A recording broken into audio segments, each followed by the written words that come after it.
program tonight. Bing, Tita Violi, and especially, nais ko rin pasalamatan yung mga pastors na nagbigay ng oras. Pastor, salamat po sa inyo. Nais ko lang pong magpasalamat unang-una sa Panginoon sa pagbibigay po ng pagkakataon sa amin ni Lay na itong gabing ito ay naging makatotohanan. Yun po ay dahil po sa tulong at grasya ng Panginoon. Salamat po sa Kanya. So, sobrang nagti-thank you po kami sa Lord. Kundi po dahil sa blessing ng Lord, grace ng Lord, sa lahat po, sa Kanya lang po talaga namin inasa ang lahat. Salamat po sa Kanya. Pangalawa po, pinagpapasalamat po namin yung parents po namin na all the way po sumuporta sa amin. Sa mga kamag-anak na pumunta, na talaga pong nag-prepare, talaga naghanda ng mga damit para po makapunta sa okasyon na ito. Sa mga kaibigan, kay Munet, na talagang bumiyahe pa, kahit mag-isa siya, hinanap niya yung lugar to be with us, to witness yung wedding namin. So, salamat sa lahat ng guests na pumunta. Hindi ko man kayo mabanggit lahat. Salamat po sa mga relatives po ni Leonard. Salamat po sa mga relatives ko. Kung meron man po kaming mga naging, sabihin na natin, meron po kaming mga konting naging problema kayo sa amin, hinihingi po namin ng pasensya yon.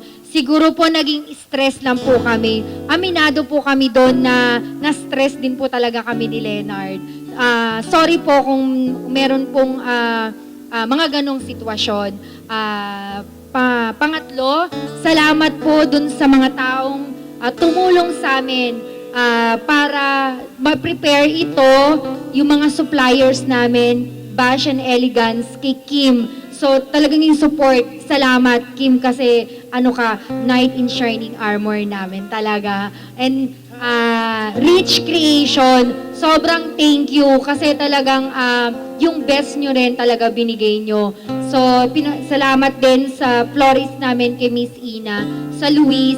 Salamat, maraming salamat. Kasi yung before itong wedding, pinag-pray ko talaga sa Lord. And sabi ko, Lord, lead us to the good suppliers. At ang Panginoon po talaga, nilid kami ng Lord dun sa mga suppliers na talagang tinulungan kami. At hindi po kami, pangit man pong pakinggan, tinaga ng sobra-sobra. So, glory to God. Lahat po ito ay dahil sa Panginoon. All the glory to God. Salamat po.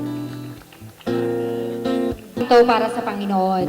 Itong song na ito is, the more na nire-reach namin ang Panginoon, nakikita namin yung goodness niya para sa amin. So, yung kagaya po ng sinabi ni Pastor Ness, the more na lumalapit kami sa Panginoon, the more na nagiging malapit kami ni Leonard sa isa't isa. Lord, para sa iyo po ito.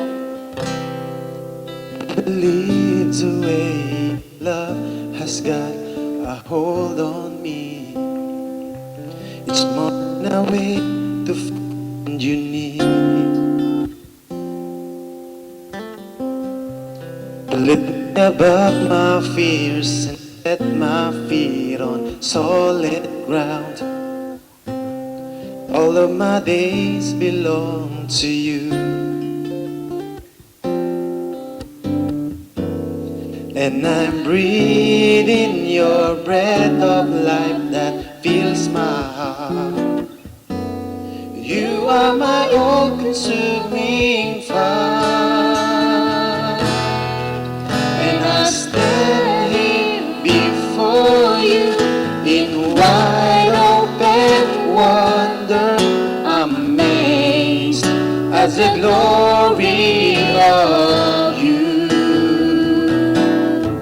The power of heaven revealing your purpose in me as I'm reaching